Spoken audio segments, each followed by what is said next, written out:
Nós vamos dar sequência, então. Hoje é a aula de número 2 do tema Estudando as Profecias, ou Estudo das Profecias. E nós encerramos a aula passada falando sobre o que cremos, né? O que nós cremos. E nós vamos dar sequência a partir daqui. O que eu, pastor Jefferson, pelo menos creio, né? Eu creio que Jesus irá retirar a sua igreja da terra, que chamamos comumente de arrebatamento, antes de iniciar um período de sofrimento para Israel e julgamento das nações, conhecido como a Grande Tribulação. Eu creio que a Grande Tribulação durará literalmente 7 anos, ou uma semana profética, né? E o centro dos acontecimentos será a nação de Israel e não a igreja, porque ela não estará aqui, né?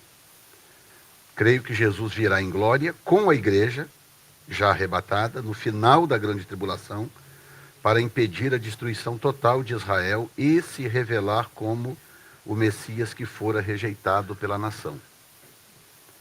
E por fim, creio que as nações serão corrigidas com vara de ferro, e Satanás será preso por 1000 anos literais, vindo depois o juízo do grande trono branco. Então, nós estamos partindo desse pressuposto, tá? Ou desses pressupostos, né? Eu não vou ficar daqui para frente, eu não vou gastar tempo analisando as outras doutrinas, porque isso nos tomaria um tempo precioso que nós não temos, porque queremos estudar o máximo possível das profecias dentro do prazo disponível na EBD, na Escola Dominical, né? Então, hoje, eu quero começar fazendo com vocês um apanhado do livro de Daniel. O livro de Daniel, para quem não sabe, é o início da escatologia sistemática. E aí eu vou dar uma explicação de 1 minuto. É muito comum você encontrar na Bíblia, principalmente nos livros proféticos, né, como Isaías, Jeremias, Ezequiel, Lamentações de Jeremias, Amós, Joel, Zacarias, Malaquias, os livros proféticos, você encontrar profecias, né? Os livros são proféticos. Então, o que você mais vai encontrar lá são profecias. Isaías, por exemplo, profetizou muito a respeito do tempo do fim. Tem profecias preciosas no livro de Isaías. Porém, nenhum deles sistematizou as profecias. Para você entender certas coisas que Isaías profetizou, você tem que sair catando pelo livro afora, né? Cata aqui, cata ali, essa aqui tem a ver com o fim dos tempos, essa não tem, essa não tem, e você tem que sair literalmente garimpando pelo livro de Isaías, assim como Jeremias, assim como Ezequiel e outros, tá? Daniel, o livro de Daniel é o único livro do Velho Testamento que sistematizou a profecia, que colocou a profecia em ordem. Então, todas as visões, sonhos e revelações do livro de Daniel aconteceram numa certa ordem, apesar de que o livro não está organizado dentro da cronologia, a gente vai falar sobre isso um pouco mais à frente, mas as profecias vieram numa sequência lógica. E essa sequência sistematizou a escatologia. Então, todo estudante de escatologia, todo estudante das profecias bíblicas precisa gastar um certo tempo com o livro de Daniel. Porque senão você não consegue entender outras coisas que estão para frente. Você não consegue entender profecias de Jesus, por exemplo. Você muito menos vai conseguir entender o Apocalipse. Porque o livro de Daniel é uma espécie de sombra do Apocalipse. O Apocalipse traz coisas que Daniel falou e amplifica algumas delas, adicionando alguns detalhes a essas profecias. Tá? Então, o livro de Daniel é, o que diz ali? O início da escatologia sistemática, que é quando você tem as coisas colocadas em numa ordem inteligível. Tá? Isaías é o profeta messiânico, o maior profeta messiânico do Velho Testamento. É Isaías. Mas as profecias messiânicas do livro de Isaías não estão organizadas. Você tem que sair catando. Opa, isso aqui é messiânico. Opa, isso aqui é messiânico. Aí tem um capítulo aqui, pula 8, 9 capítulos lá na frente, tem outra profecia messiânica. E por aí vai. Ou seja, ele não se preocupou em sistematizar aquilo, organizar aquilo, como é o caso do livro de Daniel. Tá? Então, qual é o nosso... estamos partindo de qual ponto de vista do que nós estudamos na semana passada? É o ponto de vista pré-milenista, pré-tribulacionista. Nós cremos num milênio literal, que está por vir, porque nós entendemos que a teoria das dispensações é muito coerente, é a mais coerente de todas que eu conheço até hoje. E aí eu revendo a aula da semana passada, eu vi que eu não citei as dispensações, né? Dentro da teoria das dispensações, tem algumas pressuposições do número de dispensações. Tá? Tem quem apresente 5 dispensações, tem quem apresente 7 dispensações, tem quem apresente mais, inclusive, 9 dispensações, etc. Mas a mais coerente são as 7 dispensações, por várias razões. Uma delas é que o número 7 é realmente um número profético. Tem muita coisa na Bíblia relacionada ao número 7, o número 3 e o número 7. Então, faz muito mais sentido a teoria das 7 dispensações. E elas seriam mais ou menos o seguinte. A primeira seria a dispensação da inocência, que é o período da criação de Adão até o momento da sua queda. Quando ele... eu não completei as 7. Da inocência até a queda. Quando Adão come do fruto, ali encerra a dispensação da inocência e começa a dispensação da consciência. Porque a árvore do conhecimento do bem e do mal traria consciência de pecado. Não é? O conhecimento do bem e do mal, que na verdade era consciência de pecado. Né? Então começa a dispensação da consciência, que vai dali até o início do chamado governo humano, que começa com Noé. Então nós temos dispensação da inocência, dispensação da consciência, dispensação do governo humano, que começa de Noé e vai até Abraão. Em Abraão começa a dispensação patriarcal, né? E vai de Abraão até José, né? De José até até o êxodo, eles ainda estão usufruindo das benesses da dispensação patriarcal. Tá? Que são 4 patriarcas. José é considerado patriarcas por algum, não é considerado por todos, porque pelo fato de José não fazer parte da origem da nação. Né? A origem da nação está em Abraão, Isaque e Jacó. Né? José dá origem a 2 tribos dentro da nação. Então tem gente que usa isso como argumento para dizer, não, José não é patriarca. Mas outros falam, não, José é patriarca porque a existência da nação dependeu dele. Embora ele desse origem apenas a 2 tribos, Efraim e Manassés, mas a subsistência da nação inteira dependeu de José. Foi José que sustentou aquele povo durante muito tempo no Egito, etc. Então, eu sou um dos que vejo José como patriarca, eu não tenho nenhum problema com isso. Tá?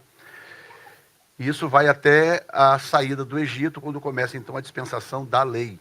Né?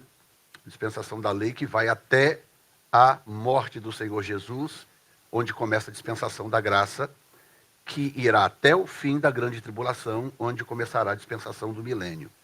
Então, é assim que se dividem as dispensações. Eu acho extremamente coerente. A palavra dispensação está na Bíblia. Né?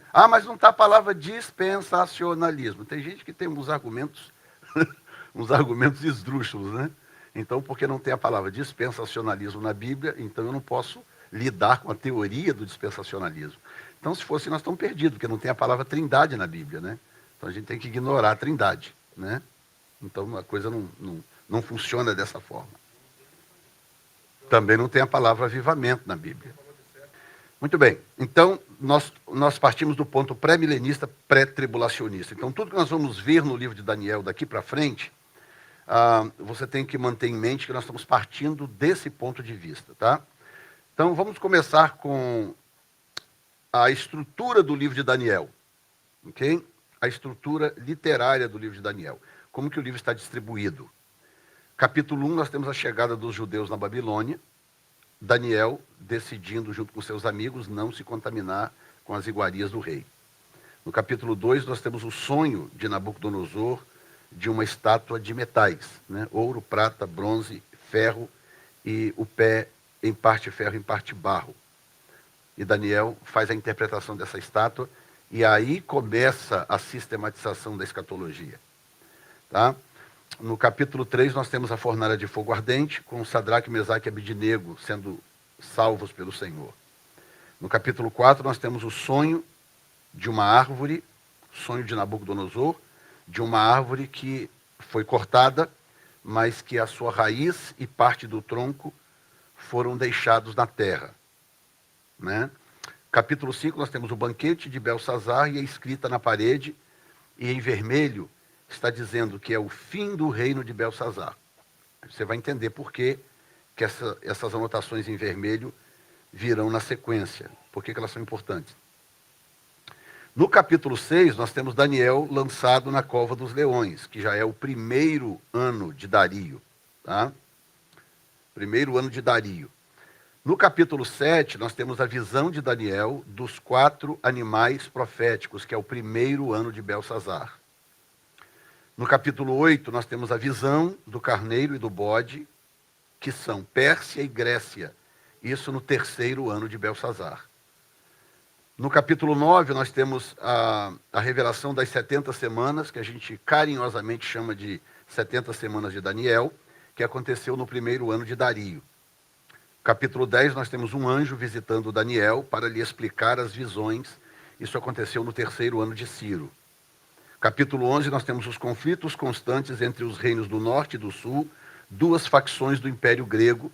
Isso aconteceu no primeiro ano de Dario. Né? E no capítulo 12, nós temos as palavras finais e a ordem para selar o livro. Bom, com essas anotações em vermelho, o que você percebeu no livro de Daniel? Que ele não está organizado cronologicamente. Os organizadores do texto bíblico entenderam o seguinte: vai ficar mais fácil entender o livro de Daniel se nós tirarmos ele da ordem cronológica e organizarmos por história e profecias.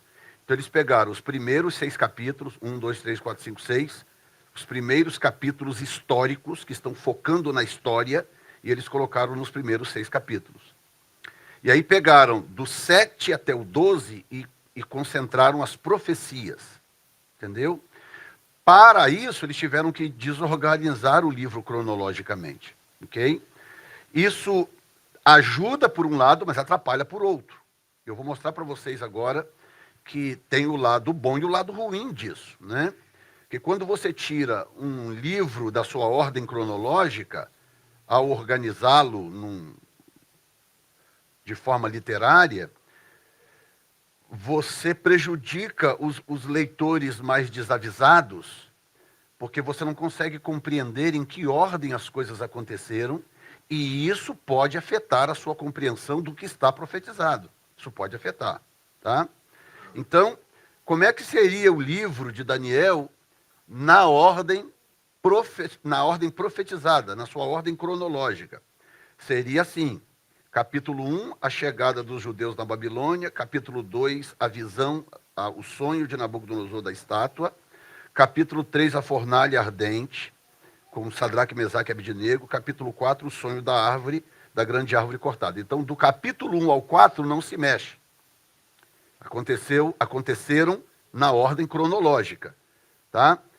Daí para frente é que a coisa se desorganizou. Então, se o livro fosse montado na ordem dos acontecimentos, logo depois do capítulo 4, nós teríamos o acontecimento do capítulo 7.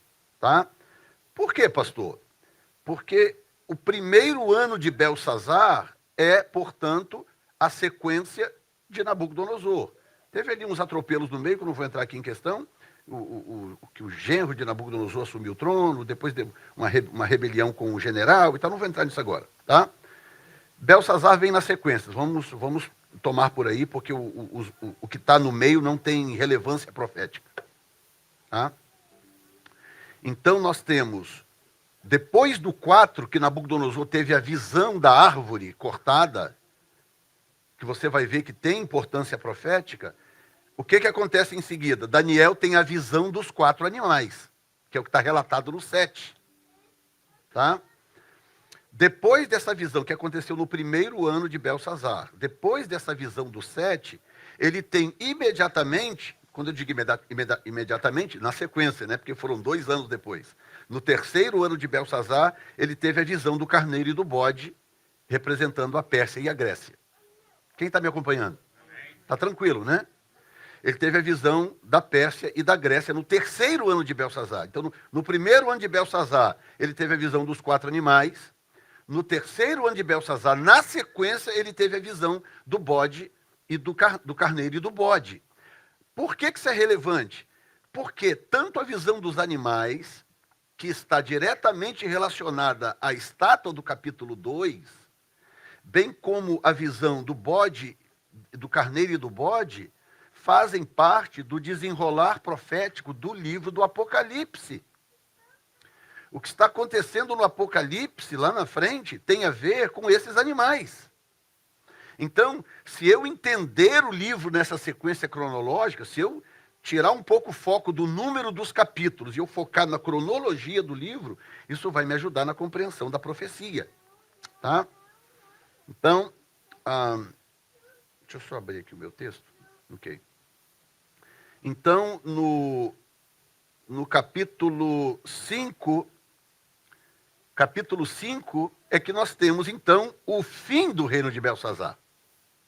Então, você observa que, cronologicamente, não tem como o conteúdo do 5 vir depois do 4. Não tem como.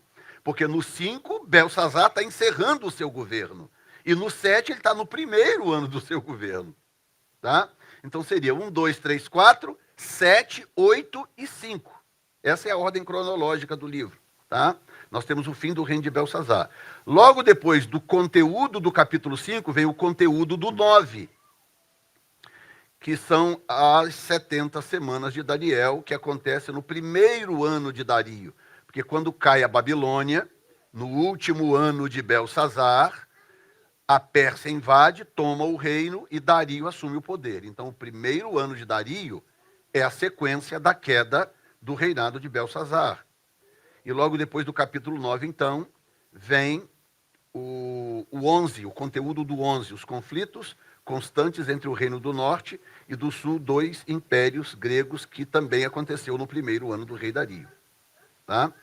Em seguida, vem o conteúdo do 6, que seria Daniel sendo lançado na cova dos leões, que aconteceu, aí eu coloco uma interrogação, no primeiro ano de Dario. Por que a interrogação? Porque o texto não diz. O texto não diz que é o primeiro ano. Então, por que eu julgo ser o primeiro ano? Porque é quando o rei Dario está estabelecendo príncipes, sátrapas e governadores na região. Então, é mais provável que ele tenha feito isso no seu primeiro ano de governo, do que 3, 4, 5, 6 anos depois. Né? Ele está começando a governar, ele precisa de representantes das províncias para o seu governo. Então, embora o texto não diga, como diz, por exemplo, o 11, né? O 11 diz, no primeiro ano do rei Dario, pronto, está dito lá. O 6 não diz o primeiro ano de Dario, mas fica subentendido que foi por aquilo que ele está fazendo no capítulo 6, que é estabelecendo os governantes, etc. Então, Daniel é lançado na cova dos leões exatamente por ser um dos governantes que o rei estabelece e é pego orando que tinha sido proibido pelo decreto. Né? Depois do que vem no capítulo 6, nós temos o conteúdo do 10. Um anjo visita Daniel para lhe explicar as visões, aí que diz, terceiro ano de Ciro. Porque, para quem não sabe, na verdade, o imperador era Ciro, né? Dario não era o imperador, Dario era o rei daquela comarca, daquela região, daquela conquista. Mas o imperador era o imperador Ciro, né? Então, quando ele cita aqui o terceiro ano de Ciro, é possível que tenha sido o terceiro ano de Dario na Babilônia. Tá? É apenas uma questão de nomenclatura. E capítulo 12, palavras finais e o selo do livro. Tá? Então, passar rapidamente, só para ver se vocês mantêm em mente, seria capítulo 1, 2, 3, 4, 7, 8, 5, 9, 11, 6 e 10. Essa é a sequência cronológica do livro. Tá? Então, quando você estiver lendo o livro de Daniel, você já leia com essa informação, esse conhecimento de que o livro não está organizado na sequência dos acontecimentos. Ele foi montado de forma, os que montaram o livro pensaram assim, não, se a gente colocar a história de um lado e profecias do outro lado, vai ficar mais fácil para os leitores entenderem o livro. Pode ser que sim, pode ser que não é? Na dúvida, eu prefiro estudar as duas coisas, a ordem literária e a ordem cronológica. Tá bom? Qual a sequência profética das visões, então, no livro de Daniel? Nós temos o sonho da estátua, no capítulo 2, o sonho da árvore, no capítulo 4, a visão dos animais, e aqui você vai ver que estão na sequência cronológica. Tá? Cronologia. O sonho da estátua no 2, o sonho da árvore no 4, a visão dos 4 animais no 7, a visão do carneiro e do bode no 8, a escrita na parede do capítulo 5, as 70 semanas do capítulo 9 e o resumo profético de Daniel no capítulo 11. Então essa é a sequência, essa é a organização, como a coisa aconteceu sequencialmente. Tá? Vai nos ajudar muito no futuro isso aí. Então vamos começar com o capítulo 2. A função das nações na profecia. Ok? E aqui eu trago uma explicação que é como que a mente de Deus funciona para nos ajudar a entender. Preste atenção agora nisso que eu vou explicar, que é muito, muito importante. Como que uma mente infinita, uma mente suprapoderosa, se comunica com pessoas tão finitas e pequenas como nós? Como que uma pessoa da magnitude de Deus passa informações para criaturas como nós? Muito simples. Ele segue um padrão lógico, ele deixa rastros compreensíveis, fáceis de serem rastreados e compreendidos. Então, Deus não gosta muito de guinadas, por exemplo. Quantos milagres na Bíblia que você pode contar nos dedos, quando Deus, por exemplo, alterou leis da física, mexeu nas leis da natureza, coisas dessa forma. Quer dizer, a Bíblia tem 66 livros, acontece de tudo dentro da Bíblia, tem milagres diversos, tem intervenções diversas de Deus, mas quantos milagres que você pode contar e dizer? Não, tem tantos milagres na Bíblia, quando Deus, então, causou surpresas, né? Quando Deus fez coisas que chocaram. Porque milagre é milagre, mas nem todo milagre aconteceu na Bíblia de forma surpreendente. Alguns milagres aconteceram dentro do próprio contexto natural que as pessoas viviam, não é verdade? Já outros não, a abertura do Mar Vermelho, a abertura do Rio Jordão, coisas difíceis de explicar. O dia que quase não acabou na batalha de Josué, difícil de explicar. E por aí vai. Agora, tem outros que já têm explicações dentro de um contexto mais lógico, né?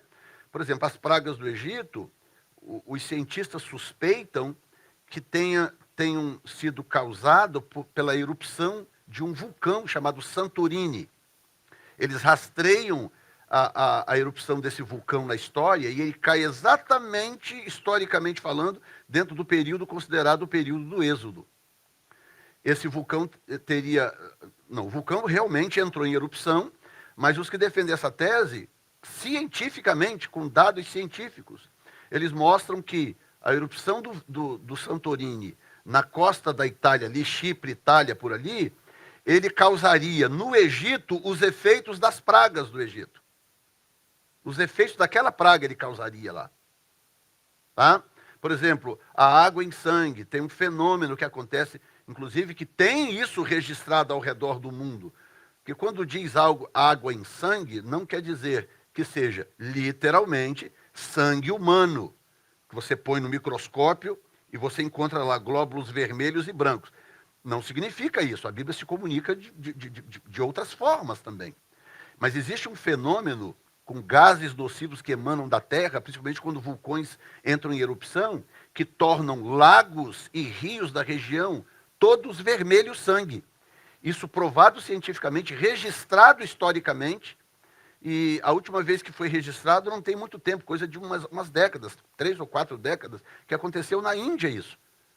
Um rio inteiro que foi transformado em vermelho sangue durante um período X por causa da evaporação de certos gases tóxicos que contaminam a água.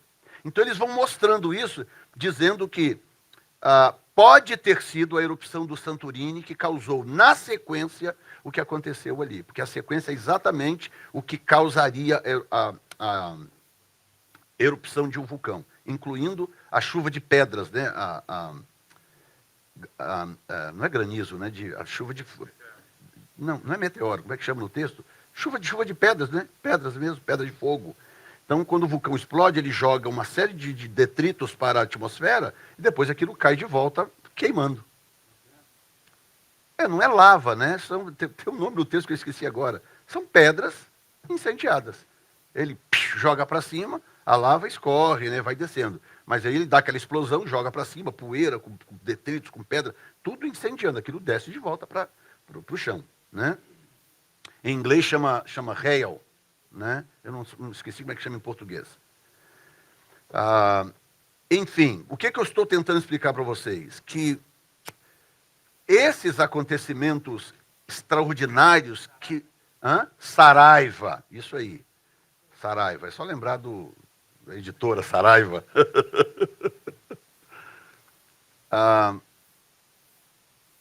Ok. Saraiva me tirou aqui de sintonia. Exato. Então, basicamente, o que eu quero que você entenda é a forma como Deus trabalha e pensa. Ele pensa da seguinte forma: se eu causar muita ruptura dentro do universo natural deles, eles vão ter dificuldade de me entender. Eu tenho que fazer o máximo possível dentro de uma realidade compreensível por eles, para que eles possam rastrear os meus passos, os meus rastros, e entenderem o que vai na minha cabeça. É assim que Deus pensa. Então, muita coisa que Deus fez, você consegue rastrear, você consegue identificar o caso das muralhas de Jericó. Como que as muralhas caíram. Foi uma coisa sobrenatural, anjos que desceram, esmurraram a muralha. Não é nada disso. Hoje já se sabe que foi um terremoto. Aconteceu um terremoto. Mas então não foi milagre, pastor? Claro que foi milagre. Porque a questão toda não é se houve ou não houve um terremoto, tem uma falha geológica exatamente ali onde está a cidade de Jericó. Uma falha geológica. E você sabe que falhas geológicas, de tempo em tempo, provocam terremotos, né? Tem um terremoto esperado para a região da Califórnia, que pode acontecer aí, sabe lá Deus quando, eles dizem que a qualquer momento, que vai ser devastador. Eles estão esperando acontecer, na falha de Santo André, na Califórnia. É uma falha geológica, onde duas placas tectônicas se encontram, né? Pois tem uma ali na região de Jericó. Aí vem uma outra coisa que eu não posso deixar de falar aqui, que é a importância de obedecer a Deus. Eles cruzaram o rio e eles não saíram imediatamente invadindo a cidade. Deus mandou esperar. Espere. Eles ficaram acampados ali durante muito tempo esperando. Espere, até que Deus falou: ok, chegou a hora. Agora vocês podem fazer. Vocês vão fazer assim, assim, assim. Vocês vão dar 6 voltas durante 6 dias. Uma volta por dia durante 6 dias, 6 voltas. E no 7º dia vocês vão dar 7 voltas. Por que toda essa espera? Por que toda essa coisa? Dá uma volta e outra volta. E a cidade não era pequena, eram voltas que tomavam o dia inteiro, né? E aí, tanto que no último dia, no 7º dia, tinha que acordar bem cedinho de madrugada para conseguir dar as 7 voltas. Quer dizer, Josué não sabia, mas ao obedecer a Deus, o que aconteceu? Na última volta, no momento de gritar, de dar o grito de vitória, aquele era o momento do terremoto. Aquele era o momento em que as muralhas cairiam. Então, se ele não obedece a Deus, a coisa não acontecia, não aconteceria dentro do período estabelecido por Deus. É o mesmo caso da questão do Santorini. Se foi realmente uma erupção vulcânica, isso diminui o milagre, o tamanho do milagre? Não, em absolutamente nada. Porque mostra que Deus continua tendo controle, inclusive, da natureza. Ele usa a natureza a seu favor. Ele usa os fenômenos da natureza, as leis da natureza a seu favor. Ele usa. Então, isso não diminui em nada o tamanho do milagre que o Senhor fez ou fará. Tá bom? Sendo assim, quando nós estudamos a sequência, o controle absoluto de Deus das nações, que é o que vem em seguida, eu quero que vocês observem que Deus está estabelecendo uma sequência, uma lógica de raciocínio, que muitos estudantes de profecias, de escatologia, abandonam depois. Por isso que eu estou dizendo isso para vocês. Porque mais à frente, daqui a 2, 3 aulas, nós vamos começar a fazer afirmações que, se você não estiver acompanhando esse raciocínio que eu estou te dando, você vai falar, mas o pastor está tirando isso da onde? As afirmações que eu faço, aliás, os pré-tribulacionistas, são os que menos interpretam o texto bíblico. O pré-tribulacionista, ele não precisa ficar interpretando demais o texto, porque o texto fala por si mesmo. Alguma coisa tem que ser interpretada, porque são simbolismos, mas até o que precisa ser interpretado, você não vai tirar da cartola. Ah, eu acho que isso aqui é isso. Não. Todos os simbolismos bíblicos estão explicados dentro da própria Bíblia. Eu não preciso ir buscar em outro lugar. Ah, o que é a visão da estátua? O que será essa cabeça de ouro? O que será, hein? Não, eu não preciso fazer isso. Porque a própria Bíblia me diz o que é o ouro e o que é a cabeça de ouro. Então, eu vou juntando as informações que a Bíblia me dá. Com isso, eu preciso interpretar o mínimo possível o texto. Quem estudou em seminário alguma vez sabe qual é a regra número 1 da hermenêutica? A Bíblia interpreta-se a si mesma. Essa é a regra número 1 da hermenêutica, da teologia. A Bíblia se autoexplica. Então, você só precisa gastar tempo suficiente estudando a Bíblia para você encontrar as explicações. Se você não estudar, você vai ter que interpretar por conta própria. Ok? Então nós temos o capítulo 2, versículo 31, nós temos uma estátua grande, cujo esplendor era excelente, estava em pé diante do rei e a sua vista era terrível. Estamos falando do capítulo 2 agora. E claro que eu não vou falar versículo por versículo, que não é o nosso propósito aqui. O nosso propósito é estudar a escatologia do livro, tá? Então, no capítulo 2, versículo 31, nós temos a estátua grande, cujo esplendor era excelente, estava em pé diante do rei e a sua vista era terrível, tá? Isso aí já é o sonho sendo explicado. Versículo 32, nós temos cabeça de ouro fino, peito e braços de prata, ventre e coxas de cobre. Versículo 33, nós temos pernas de ferro e os pés em parte de ferro e em parte de barro. Está tudo no texto, depois vocês podem ir lendo. Nós não vamos ficar lendo todos os textos. Versículo 34, nós temos uma pedra sendo cortada sem o auxílio de mão e ferindo a estátua nos pés de ferro e de barro e a esmiuçou, destruiu, né?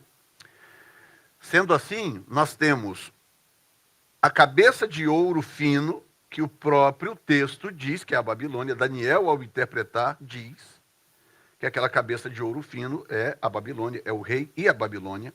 Então nós temos a cabeça de ouro fino, que é a Babilônia.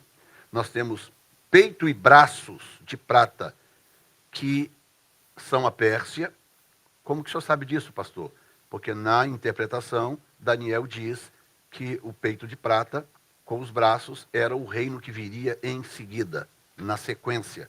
Daniel diz isso. E o império que derrotou a Babilônia foi a Pérsia, a Medo-Pérsia. Nós temos o ventre e coxas de cobre, que representam a Grécia, porque Daniel diz isso na sua interpretação.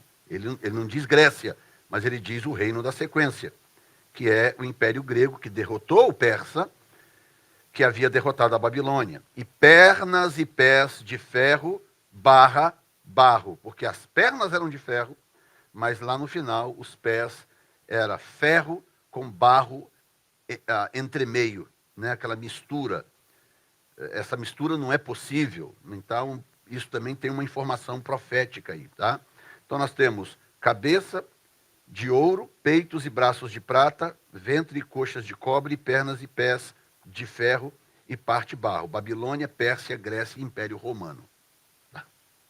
Então nós já temos aqui um raciocínio lógico para a gente seguir nas profecias futuras. Nós já temos um raciocínio lógico. Deus estava mostrando para Nabucodonosor, e isso é interpretado por Daniel, a sequência dos reinos que viriam um após o outro até o Império Romano. O Império Romano foi o império que mais afetou a nação de Israel. Todos esses afetaram Israel de alguma forma, mas o Império Romano foi o que mais afetou a nação de Israel, exerceu domínio sobre a nação de Israel durante muito e muito tempo. E, portanto, a visão para no Império Romano, e não é por acaso, nós vamos ver isso na sequência. Quem está entendendo até agora? Muito bem. Então eu quero que vocês vejam agora esse vídeo.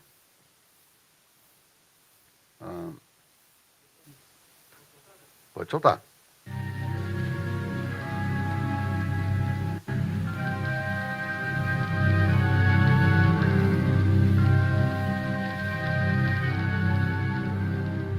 A cabeça era de fino ouro, o peito e os braços de prata, o ventre e os quadris de bronze, as pernas de ferro, os pés em parte de ferro, em parte de barro. Quando estavas olhando, uma pedra foi cortada sem auxílio de mãos. Feriu a estátua nos pés de ferro e de barro, e os esmiuçou. Então foi juntamente esmiuçado o ferro, o barro, o bronze, a prata e o ouro, os quais se fizeram como a palha das eiras no estio. E o vento os levou, e deles não se viram mais vestígios. Mas a pedra que feriu a estátua se tornou em grande montanha, que encheu toda a terra.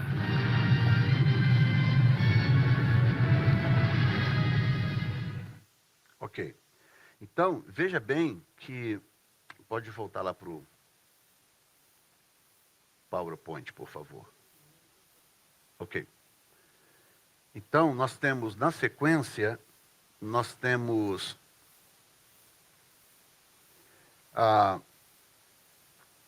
eu pergunto para você, por que Deus pegaria uma estátua e pegaria partes do corpo humano e associaria a nações? Pensa comigo. Tá? Isso aqui não é ciência de foguete. Só pense comigo que você vai perceber que há uma lógica na coisa. Ok?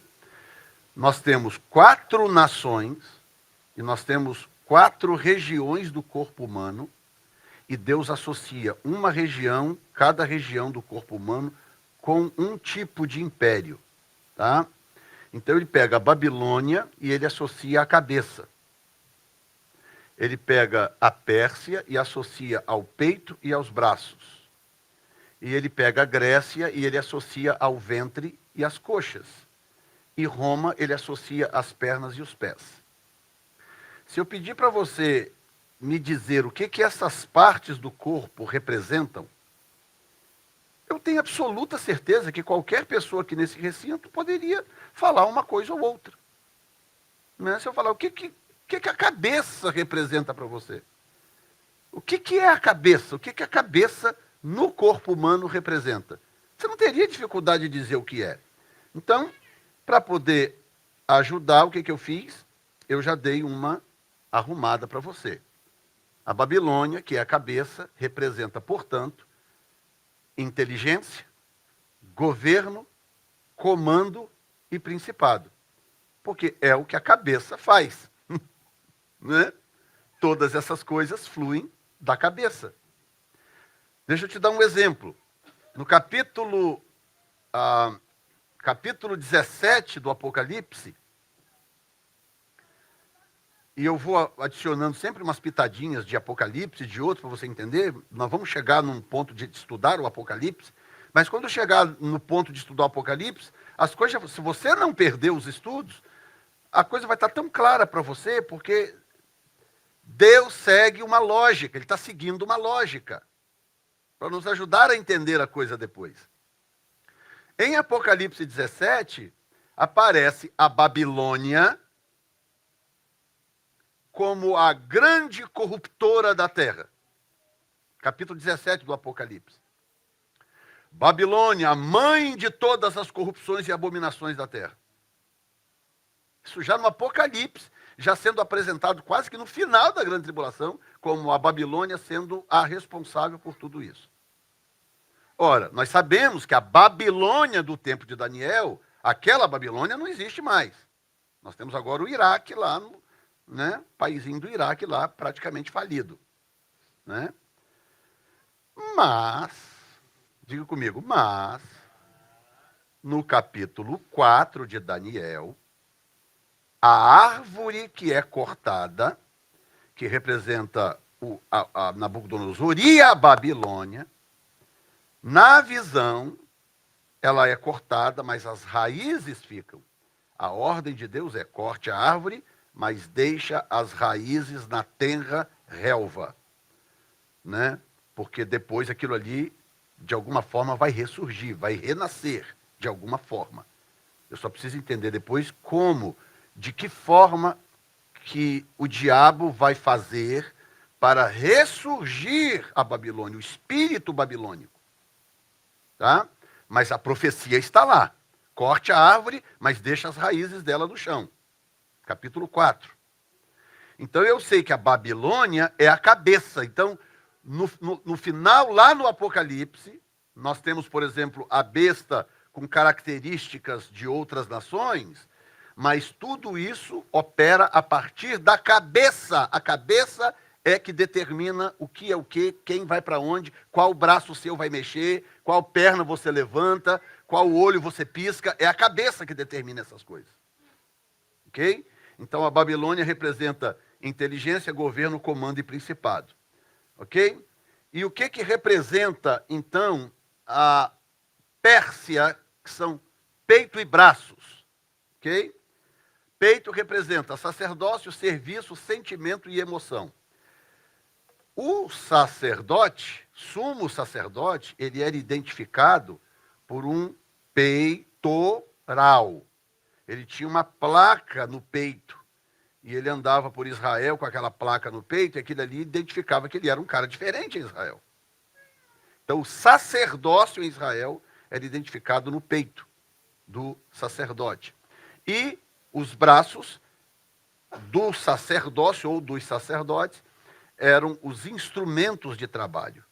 Eram os braços que eles usavam com as mãos para executar a sua obra, o seu serviço, que era oferecer serviço a Deus, fazer sacrifício em nome do povo, etc. Então, peito e braços falam de sacerdócio, serviço, sentimento, por causa do coração que está aqui, e emoção, porque o coração também representa a alma, emoção. Tá? Então, quando eu falo de Pérsia, eu tenho que pensar em algum tipo de sacerdócio. Algum tipo de sacerdócio. A Pérsia no futuro, a Pérsia ainda existe até hoje, no mesmo lugar é o Irã. Só mudou o nome, mas está lá no mesmo lugar, o mesmo território, o mesmo povo. Tá? No mesmo lugar. A Pérsia existe.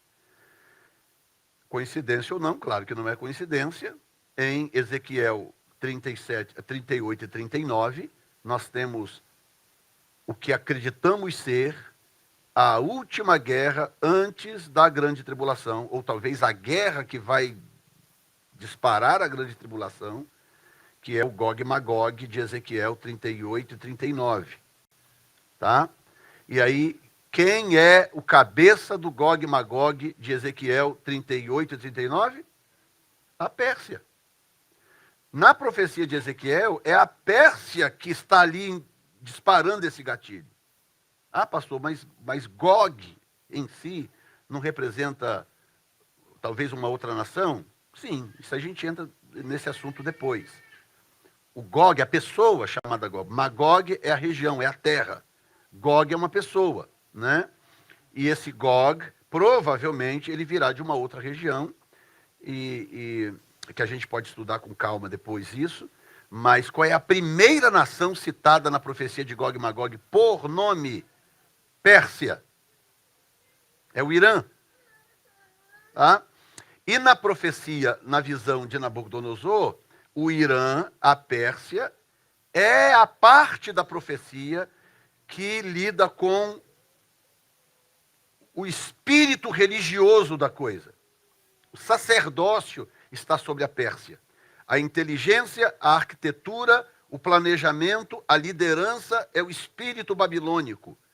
Mas a emoção, o sentimento e o sacerdócio é o espírito persa. Tá? Antes do Mahmoud Ahmadinejad deixar o poder, presidente do Irã, ele ia para a ONU, você pode procurar isso no Google, inclusive, no YouTube, você vai ver, ele ia para a ONU fazer os seus discursos. Todos os seus discursos eram a destruição da nação de Israel através da vinda do Mahdi. Mahdi é o Messias do Islã. Eles estão esperando chegar um cara, num certo momento, que eles chamam de Mahdi, ou o 12º profeta, né? O 12º imã, que vai vir em algum momento no futuro, e esse cara, que é o Messias do Islã, ele vai governar a terra por 7 anos, ele vai destruir os judeus, ele vai forçar a conversão de todo mundo ao Islã, e ele vai matar todos aqueles que não se converterem. Onde será que eu li algo muito parecido com isso? Entendeu? Ou seja, o Messias deles é o anticristo que a Bíblia profetiza. O anticristo vai vir, vai governar a terra por 7 anos, vai destruir o máximo de judeus que eles puderem, vai matar todos aqueles que não aceitarem a marca e que não vão poder comprar e nem vender, e vai converter o máximo de pessoas possível à besta, né, ao sistema bestial, que, ao que tudo indica, é algum sistema religioso que vai forçar as pessoas a se converterem àquele sistema que vai englobar tanto religião quanto política quanto economia. A Bíblia diz exatamente isso. E a profecia islâmica diz a mesma coisa, só que o inverso. E qual é a nação que mais prega isso mundialmente? A nação é o Irã. Hoje é o Irã que anuncia essas coisas e prega isso. O sacerdócio islâmico está sobre os ombros do Irã. By the way, antes da gente terminar, a Revolução Islâmica, o Islã de hoje que nós conhecemos, ele foi forjado no Irã. Antes da Revolução de 79, a revolução religiosa e política islâmica no Irã, em 1979, quando eles invadiram a embaixada americana, não sei quem lembra disso, acompanhou isso, invadiram a embaixada americana, mataram pessoas, foi uma coisa realmente terrível. Aquilo ficou dias e dias da televisão mundial aparecendo, a embaixada cercada, o pessoal trancado lá nos cofres, nos buracos e tal, tiveram que fazer uma verdadeira operação de guerra para resgatar a gente daquela embaixada.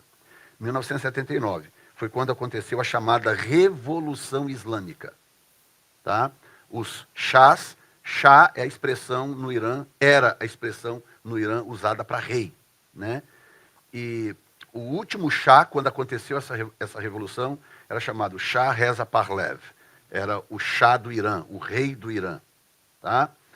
Nessa revolução, eles derrubaram a dinastia dos chás e criaram a dinastia dos ayatolás.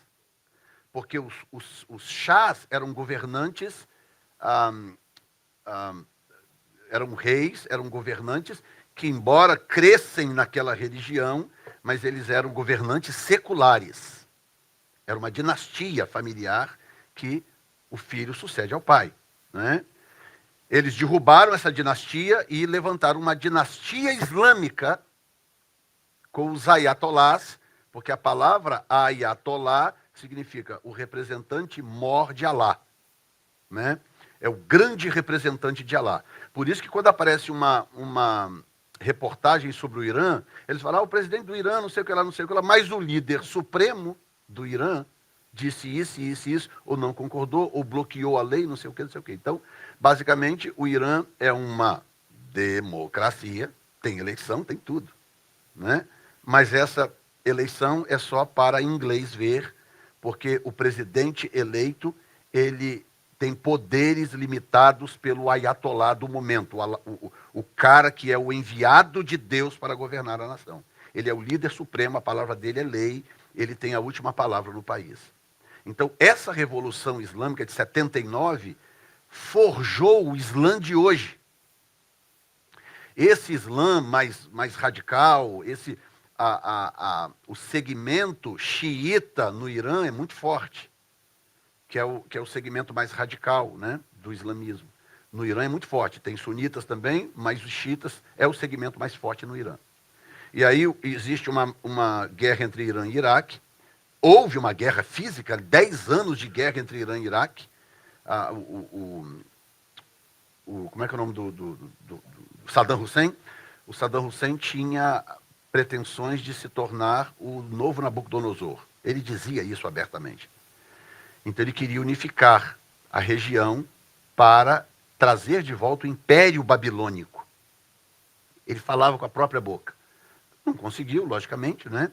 E acabou sendo morto e tal, mas eles guerrearam 10 anos por aquela terra. E o Irã tem interesse também na terra do Iraque por várias questões. Uma delas é a profecia do Mahdi. A profecia do Mahdi se cumpre no Iraque. A profecia do Messias islâmico se cumpre no Iraque. Tem 2 cidades no Iraque que precisam ser tomadas. Os xiitas do Irã, por que há esse conflito entre Iraque e Irã para forever? Porque eles acreditam que eles precisam ter o controle de 2 cidades no Iraque, chamado Samar, que eu lembro em inglês, né? Kabbalah e Samara, mais ou menos isso. Essas 2 cidades fazem parte da profecia do surgimento do Messias, que os xiitas querem trazer à luz e os sunitas querem trazer à luz. Então, nós temos o Iraque, que é a maioria sunita, e que se orgulham de dizer, não, o Mahdi vai surgir daqui. E tem o Irã, que é xiita, que diz, não, realmente, geograficamente, ele surge daí, mas ele é xiita. Então eles querem tomar aquela região. Então fica essa guerra infinita, sem fim. Entendeu? Então, terminando para a gente não passar já passando, nós temos a Pérsia, em seguida nós temos a Grécia. Olha isso que coisa interessante. A Grécia representa ventre e coxas. O que o ventre e as coxas representam? Virilidade, paternidade, capacidade de reprodução. Nessa região aqui, dos lombos e das coxas, estão os órgãos reprodutores. Tá? Então, a Grécia, o espírito grego, fala de virilidade, paternidade e capacidade de reprodução. Por exemplo, qual é a arquitetura mais dominante no mundo inteiro? Quem sabe? É a arquitetura grega. Tá? Nós temos, número 1, a grega, número 2, a romana e número 3, a egípcia. Países como os Estados Unidos, que tem 200 e poucos anos, você chega nas cidades e você vê arquitetura grega, romana e egípcia. Então, a Grécia dominou o mundo com a sua arquitetura. Qual é o modelo político vigente no mundo mais aceitável? É o grego. Porque quem popularizou a democracia foi Roma, mas quem criou a democracia foi a Grécia. Então a Grécia é mãe da democracia. A Grécia é mãe da arquitetura mais difundida no mundo inteiro. Qual é a filosofia mais estudada e usada no mundo inteiro pelos filósofos e estudiosos? Grega. Quais são os pensadores que mais influenciaram o pensamento mundial? Gregos. Então a Grécia tem esse poder de paternidade, de virilidade, de reproduzir as suas coisas. Coincidentemente, que não dá para continuar, a profecia bíblica, no capítulo 11, é que o anticristo sai do território grego. Tá? O anticristo se levanta do território grego. Agora, eu não estou falando dessa Gréciazinha acabada lá num buraco lá. Não estou falando dessa Grécia de hoje. Nós estamos falando numa linguagem profética imperial. Tá? Então, pense no Império Grego da época. E a Bíblia diz que é desse universo do Império Grego que se levanta o anticristo. Aí nós temos que entender depois como que isso poderá acontecer. Nós vamos falar sobre isso no final. E por fim, nós temos Roma, que é comparada a pernas e pés. Representa o quê? Conquista, expansão, destreza e influência. Então, as pernas são usadas para expandir território, para conquista, para expansão, para influência. Se alguém tiver que... Pegou fogo ali, você vai usar que parte do seu corpo para sair correndo e se salvar? As suas pernas. Então fala de destreza, fala de domínio. Então, a Roma vai aparecer na profecia com essas características. Nós vamos ver essas características nesses reinos. Isso aqui não é algo inventado, tirado da cartola. Não, nós vamos ver isso aplicado nesses países, nas profecias, à medida em que a gente vai avançando. Tá? É que, infelizmente, tem que ser um pouquinho de cada vez, porque nós só temos 1 hora para falar sobre isso. Tá bom? Então a gente dá uma pausa por aqui e domingo que vem a gente entra no capítulo 3 do livro de Daniel para entender, então, um pouco mais do que está acontecendo ali.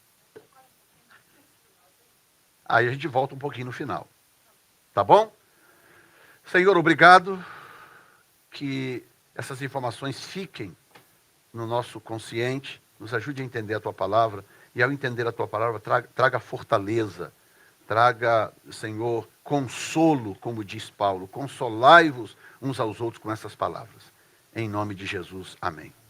Qual é a conclusão de tudo isso? Diga comigo, Deus está 100% no controle de todas as coisas. Deus abençoe vocês.